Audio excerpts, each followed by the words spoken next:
Hello and howdy, friends. So I wanted to kick off the next set of epistles in Acts, corresponding to the next chapter in Acts. We just finished going through the letters to the church at Thessalonica, 1st and 2nd Thessalonians, as a derivative of encountering the city of Thessalonica on Paul's missionary journey in the book of Acts, chapter 17. In that whole chapter, he starts in Thessalonica, moves to Berea, and then Athens, where he says, quit serving idols who aren't living and breathing and can't do anything for you and did never do anything for you, and serve the living God instead.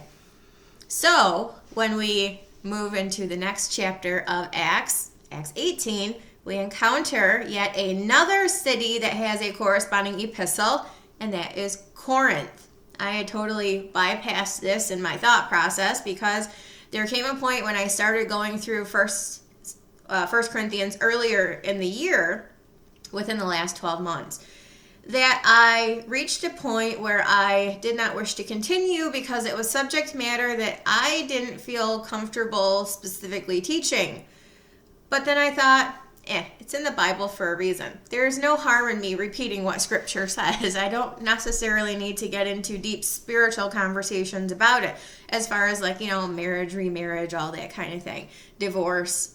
People are touchy about those things, and so, I don't want to trigger anyone or set anyone off.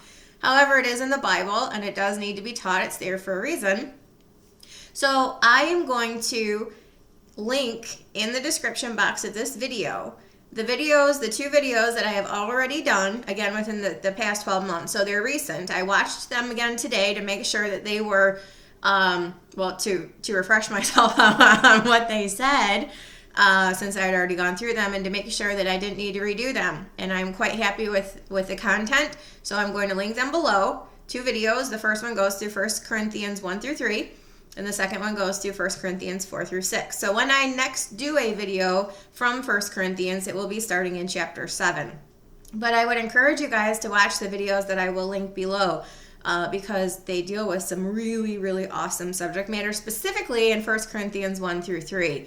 4 through 6 is getting into some, hey, if you know what you're supposed to do and you choose not to, that's on you. But once you know the right thing, you have a duty to abide by that knowledge. when you know the right thing, you have an obligation or a duty to do the right thing.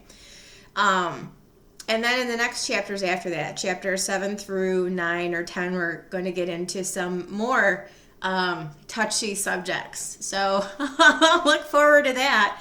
But it all stems from encountering the city of Corinth in Paul's missionary journey. And actually it's mentioned in Acts 18 and Acts 19.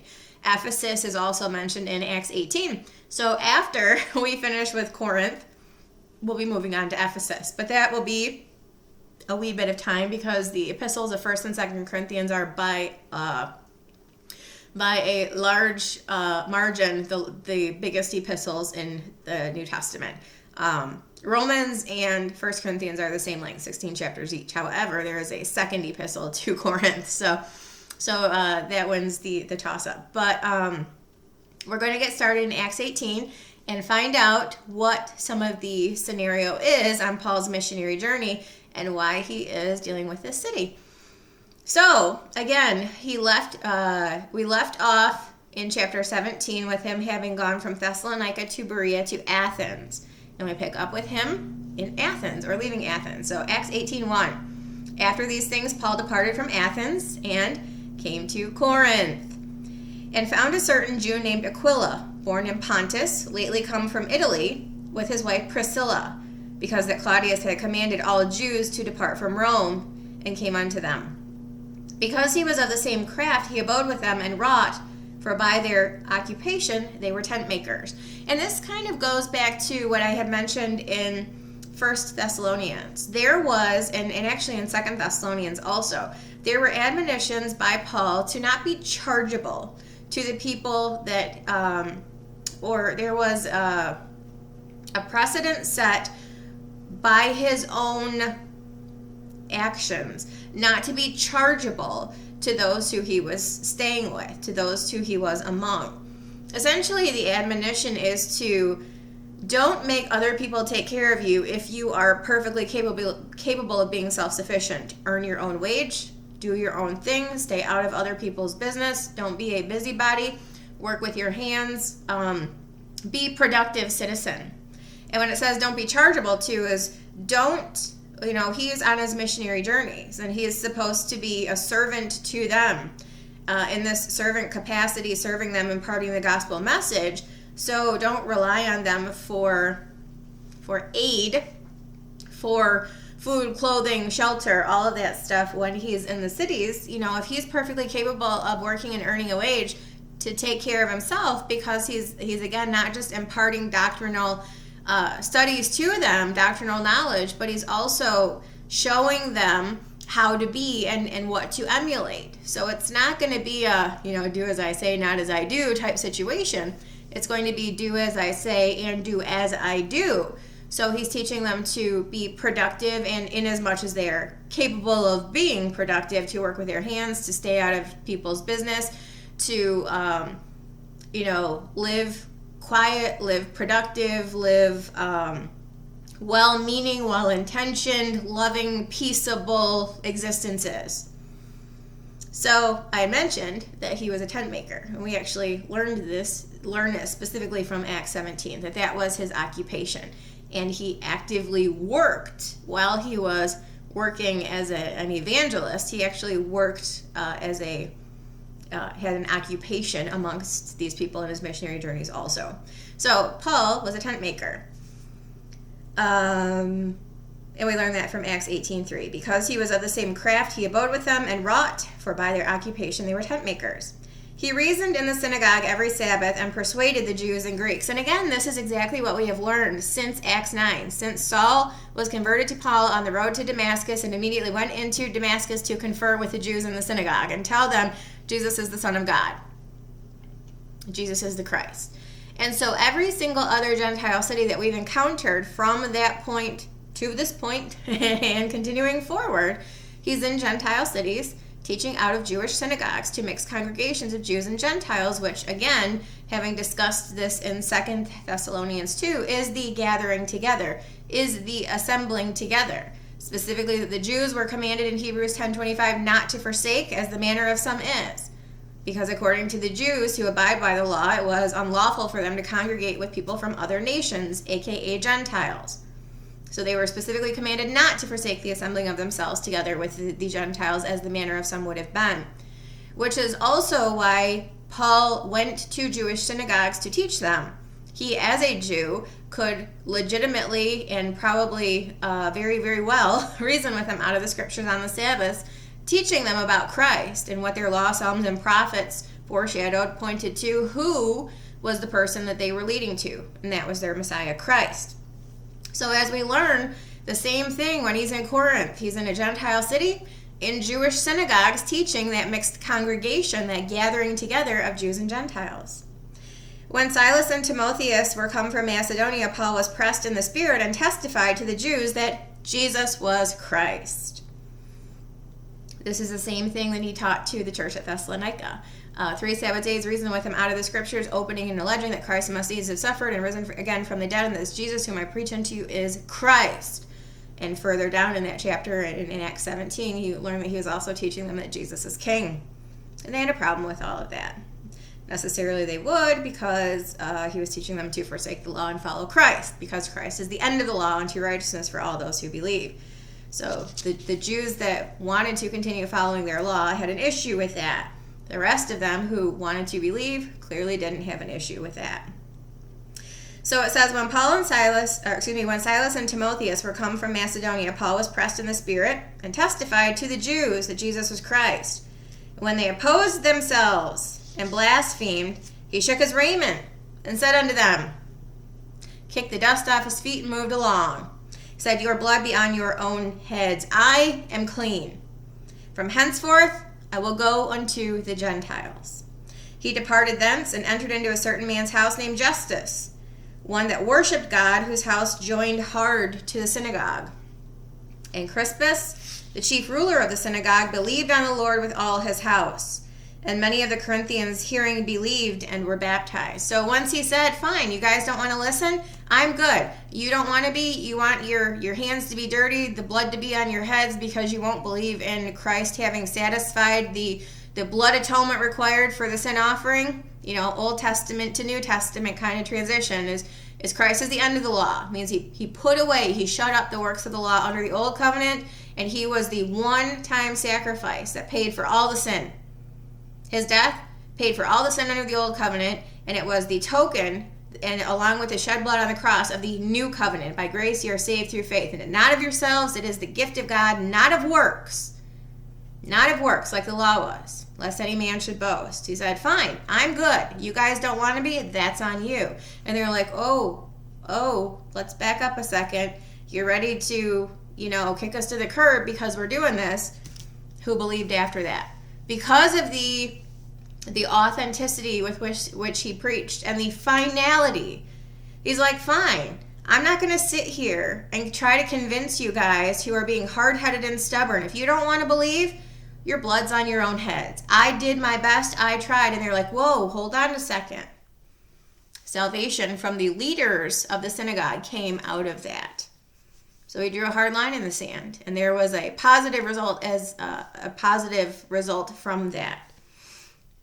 Crispus, the chief ruler of the synagogue, believed on the Lord with all his house, and many of the Corinthians hearing believed and were baptized.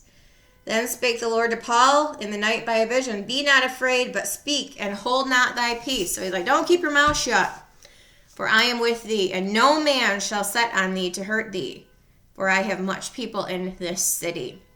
He continued there 1 year and 6 months, teaching the word of God among them. So he was in Corinth for 1.5 years. And when Gallio was the deputy of Achaia, the Jews made insurrection with one accord against Paul, and brought him to the judgment seat, saying, this fellow persuadeth men to worship God contrary to the law. Well, yeah, because the law of Moses can't justify them, which is specifically what he told the Jews on his missionary journey in Acts 13. His big monologue about, filling in the details of the outline. He taught from law, psalms, and prophets. Reason with the Jews out of their scriptures on the Sabbath days, what did they read from the law, psalms, and prophets? So he filled in the blanks in Acts 13, and he specifically told them in Acts 13:28 the following. Acts 13:38.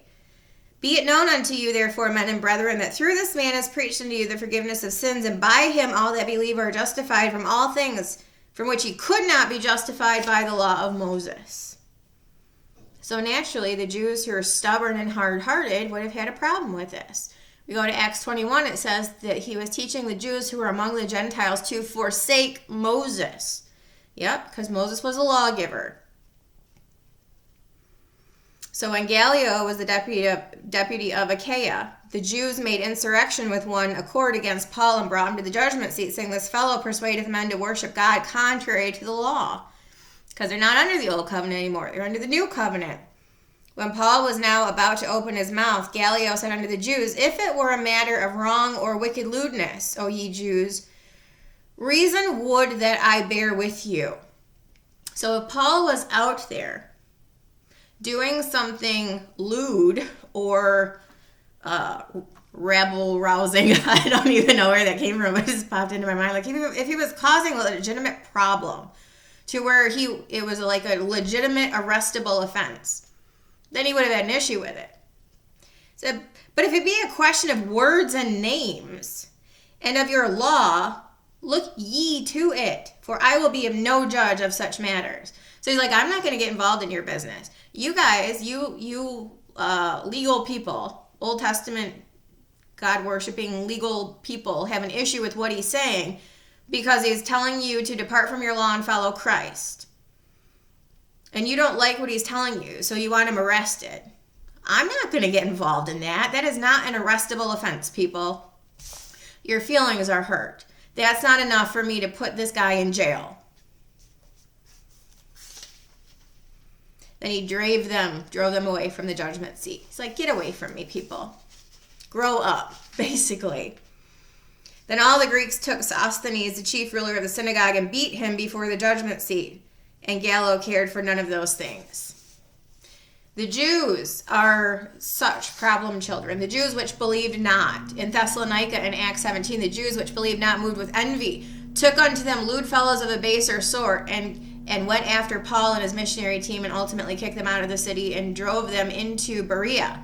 And then they went to Berea to stir up trouble there too.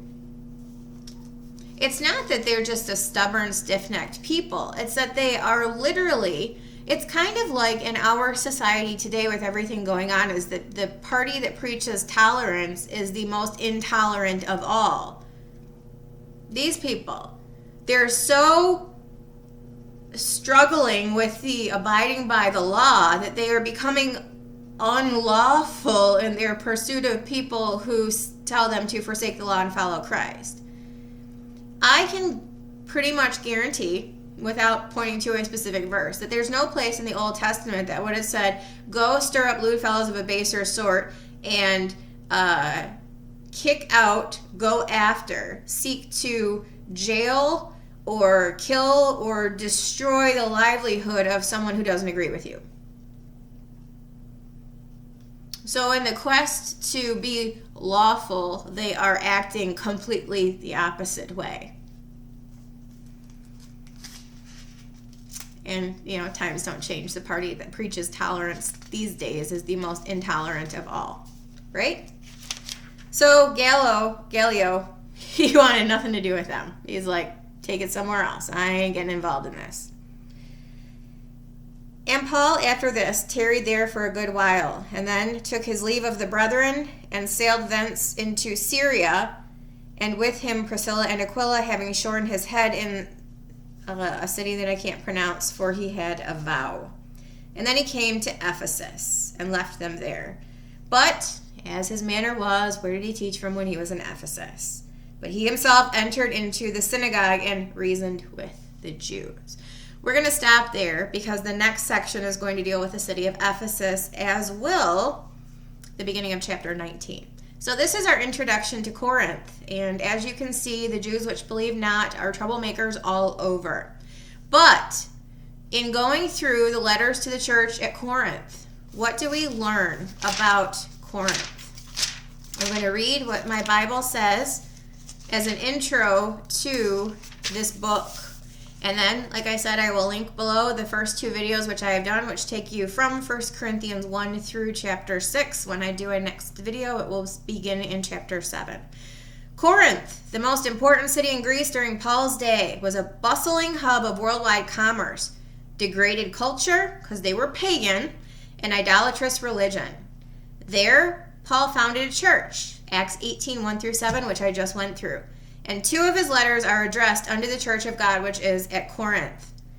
1 Corinthians reveals the problems, pressures, and struggles of a church called out of a pagan society, which is why they're so large, because it's essentially a catch-all for every single doctrinal issue and just life issue that they're going to need to know about. How to correct the truth, how to correct the falsehoods, and how to switch from living a pagan lifestyle to living a Christian lifestyle.